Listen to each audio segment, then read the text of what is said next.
KTM की तरफ से आने वाली ड्यूक 160 के बारे में तो आप सभी को बहुत अच्छे तरीके से पता चल गया होगा। इंडियन मार्केट के अंदर केटीएम ने अपनी ड्यूक 160 को फाइनली लॉन्च कर दिया है। एंड अगर मैं बात करूं 160 सीसी के अंदर आने वाली कोई ऐसी बाइक नहीं है जो कि भाई इसके जैसा पावर, इसके जैसा फीचर्स एंड कोई भी चीज़ें जो है वो ऑफर करती है। आज की वीडियो में हम लोग बात करने वाले हैं, केटीएम ने तो भले अपनी ड्यूक 160 को इंडियन मार्केट के अंदर लॉन्च कर दिया एंड इवन वो अपनी आरसी 160 को भी जो है वो इंडियन मार्केट के अंदर लेकर के आ रहे हैं।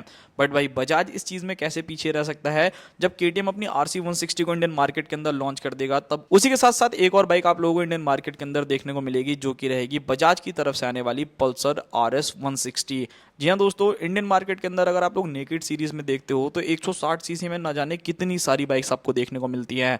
चाहे मैं NS 160 के बारे में बात करूं, अपाचे 160 जो कि न्यूली अपडेट के साथ आ चुकी है, एंड उसी के साथ अगर आप कुछ और बाइक्स देखोगे तो 160 सीसी की जो नेकेड सीरीज है वो पूरी की पूरी भरी हुई है। बट उसी के साथ अगर आप लोग देखते हो कि आप लोगों को एक फेयर्ड मशीन तो चाहिए, बट आप लोगों को जो है वो बहुत ज़्यादा हायर सीसी की नहीं चाहिए, लोअर सेगमेंट में जो है वो मिल जाए तो ये काफ़ी ज़्यादा बेस्ट ऑप्शन रहेगा। एंड ऐसा कोई भी ऑप्शन जो है स्टिल आज की डेट में आप लोगों के लिए अवेलेबल नहीं है 160 सीसी में।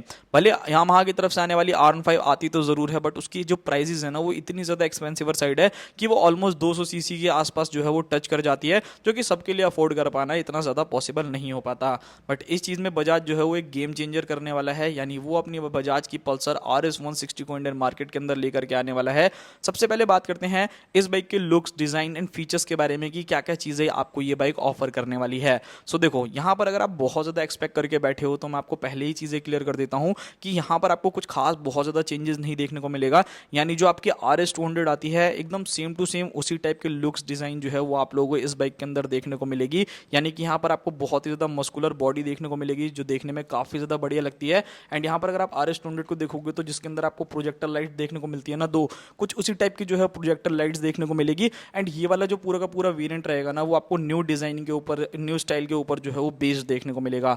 अभी रिसेंटली आप लोगों को पता होगा कि RS 200 की जो पीछे वाली टेल लाइट है भाई उसको जो है वो कंपनी ने चेंज कर दिया था, जो काफ़ी लोग कहते थे कि बेकार है। बट पर्सनली अगर मेरे से पूछोगे ना, मुझे ओल्ड जनरेशन वाली ज़्यादा अच्छी लगती थी। बट खैर सबका अपना अपना ओपिनियन जो है वो हो सकता है। सो लुक्स के मामले में अगर मैं बात करता हूँ, चाहे मैं साइड प्रोफाइल के बारे में बात करूँ, सो वही बल्कि डिज़ाइन जो है वो आप लोगों को इस बाइक के अंदर देखने को मिलने वाला है। एंड अगर आप रियर में जाओगे तो इंटीग्रेटेड आप लोगों को टेल लाइट मिलेगी, यानी LED भी उसी के अंदर आप लोगों को देखने को मिलेगी। एंड उसी के साथ अगर आप लोग यहाँ पर टेल लाइट देखोगे तो वो भी आप लोगों को सेम उसी के अंदर देखने को मिलेगा।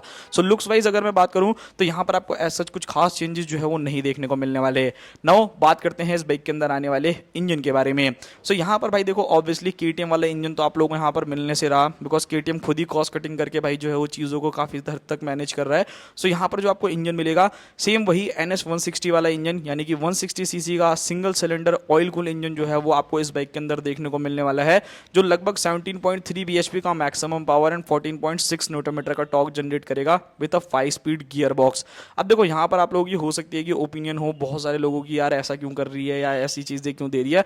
बट कहीं ना कहीं कंपनी को भाई बजट में भी रखना है, तो यही चीज़ें जो हैं वो आप लोगों को ऑफर की जाएगी। एंड अगर NS 160 के बारे में बात करूँ ना तो उसकी भी परफॉर्मेंस जो है वो काफ़ी अच्छी निकल करके आती है, काफ़ी अच्छा जो है वो भागती है। सो उन सारी चीज़ों में जो है वो काफ़ी बेस्ट रहने वाली है। एंड अगर आप स्पेसिफाइड 160 सीसी की फुल्ली फेयर्ड मशीन देखोगे ना, इंडियन मार्केट के अंदर कोई भी ऐसी बाइक नहीं आती, तो ये एक तरीके से गेम चेंजर हो सकती है, फर्स्ट इन सेगमेंट जो है वो रह सकती है एंड काफ़ी जो है बाइक्स को कॉम्पिटिशन दे सकती है। स्पेशली अगर मैं बात करूँ सुजुकी की तरफ से आने वाली SF जो आपको 155 देखने को मिलती है, उससे तो डेफिनेटली इस बाइक का जो है वो कॉम्पिटिशन होने ही वाला है।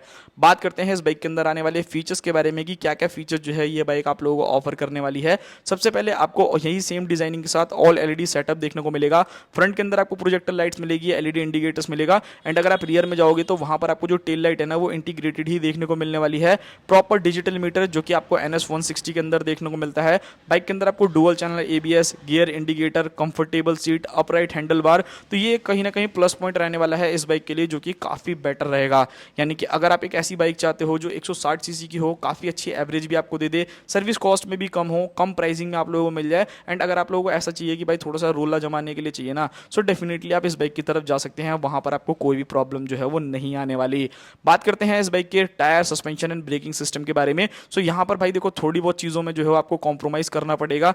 लाइक यहाँ पर अगर मैं सस्पेंशन के बारे में बात करता हूँ कि यहाँ पर आपको सस्पेंशन किस टाइप के देखने को मिलेंगे, सो ऑब्वियसली RS200 के अंदर भी आप लोगों को जो है वो टेलीस्कोपिक सस्पेंशन देखने को मिलते हैं। सो हो सकता है कि कंपनी यहाँ पर आपको टेलीस्कोपिक सस्पेंशन भी ऑफर कर दे। एंड अगर ऐसा हुआ कि भाई अगर आप लोगों को NS के ऊपर ही बेस्ड ये प्रॉपर बनाएंगे, सो हो सकता है कि जो NS के अंदर आपको 160 के अंदर सस्पेंशन देखने को मिलता है ना USD, सेम उसी डायमीटर का जो है वो आप लोगों को सस्पेंशन यहाँ पर भी ऑफर कर दिया जाए, यानी कि USD। मैं तो यही कहूंगा कि बेटा टेलीस्कोपिक दे देंगे ना तो ज्यादा बेटर है, मतलब उस USD के कंपैरिजन में देखूँ ना तो मेरे को टेलीस्कोपिक जो है ज्यादा बेटर लगा। उसी के साथ रियर में बात करी जाए तो मोनोशॉक एब्जॉर्बर जो है वो आप लोग इस बाइक के अंदर देखने को मिलने वाला है। ब्रेकिंग सिस्टम के बारे में बात करी जाए कि यहाँ पर आपको ब्रेकिंग सिस्टम जो है वो कैसा देखने को मिलेगा, सो यहाँ पर आपको 260 mm की जो है वो फ्रंट डिस्क देखने को मिलेगी एंड 230 mm की जो है वो रियर डिस्क ब्रेक्स देखने को मिलने वाली है। डुअल चैनल ABS के साथ जो है ये बाइक आप लोगों को मिलने वाली है, तो ये काफी द बेस्ट रहने वाला है। एंड ब्रेकिंग बाइक जो है 160 सीसी के हिसाब से जिस हिसाब से ये बाइक परफॉर्मेंस निकालेगी, काफी अच्छी ब्रेकिंग जो है वो आपको मिलेगी, कहीं पे भी कोई भी कॉम्प्रोमाइज जो है वो आप लोगों को बिल्कुल भी नहीं करना पड़ेगा, तो वो एक चीज है। नाउ बात करते हैं इस बाइक के अंदर आने वाले टायर्स के बारे में। तो ऑब्वियसली भाई RS200 को बहुत ज्यादा लोग अपडेट कर रहे थे, सो वहां पर तो कंपनी ने आप लोगों को 110 सेक्शन का फ्रंट टायर एंड 140 सेक्शन का जो है वो रियर टायर ऑफर कर दिया, बट इस बाइक के अंदर आपको ऐसा कुछ भी नहीं देखने को मिलने वाला। यहाँ पर आपको सिंपल जो टायर देखने को मिलेगा जो आपको NS के अंदर देखने को मिलता है, एग्जैक्टली सेम उसी प्रोफाइल के टायर जो है आपको इस बाइक के अंदर मिलेंगे, यानी कि 180 70 इंचेस का आपको फ्रंट टायर, 130 70 इंचेस का आपको रियर टायर जो है वो इस बाइक के अंदर देखने को मिलने वाले हैं, जो कि मेरे को लगता है कि काफी ज्यादा बेटर रहने वाला है। एज सच आपको कोई भी कंप्लेन जो है वो मुझे नहीं लगता कि होने वाली है। बाकी तो देखो भाई आने वाले टाइम में ही आप लोगों को पता चलेगा। एंड ये फर्स्ट टाइम ऐसा होगा कि भाई बजाज जो है वो अपनी RS160 को जो है इंडियन मार्केट के अंदर लेकर के आएगा, सो एक काफी बेटर ऑप्शन रहने वाला है जिन लोगों को बहुत ज्यादा पैसे खर्च नहीं करने हैं, मतलब ठीक ठाक प्राइस में अगर आप लोगों को एक बाइक अच्छी चाहिए ना तो आप डेफिनेटली इस बाइक की तरफ जा सकते हैं। बाकी ओवरऑल यहाँ पर अगर मैं बात करता हूँ बाकी सारी चीजों के बारे में कि यहाँ पर और क्या क्या चीजें आप लोगों को मिलेगी, सो यहाँ पर अगर आप वेट के बारे में बात करते हो तो लगभग आप लोगों को 155 किलो के आसपास का जो है इस बाइक का वेट देखने को मिलने वाला है। सीट हाइट जो है वो काफी कम है, ऑब्वियसली RS में भी अगर आप जाओगे ना तो वहां पे भी आपको सीट हाइट काफी कम मिलती है, लगभग 805 mm के आसपास में आप लोग मान के चल सकते हो। एंड ग्राउंड क्लियरेंस देखोगे तो लगभग 170 mm से थोड़ा सा कम आप लोगों को मिलेगा, तो हो सकता है कि थोड़ा बहुत ग्राउंड क्लियरेंस में आपको दिक्कत दे, बट सीट हाइट जो है वो काफी बढ़िया है। एंड सीट कंफर्ट के बारे में बात करूँ ना, लिटरली आप लोगों को मजा आ जाएगा जब आप इस बाइक को बैठ करके लॉन्ग टूर करोगे ना, आपको कहीं पे भी कोई भी कॉम्प्रोमाइज जो है वो बिल्कुल भी नहीं लगने वाला।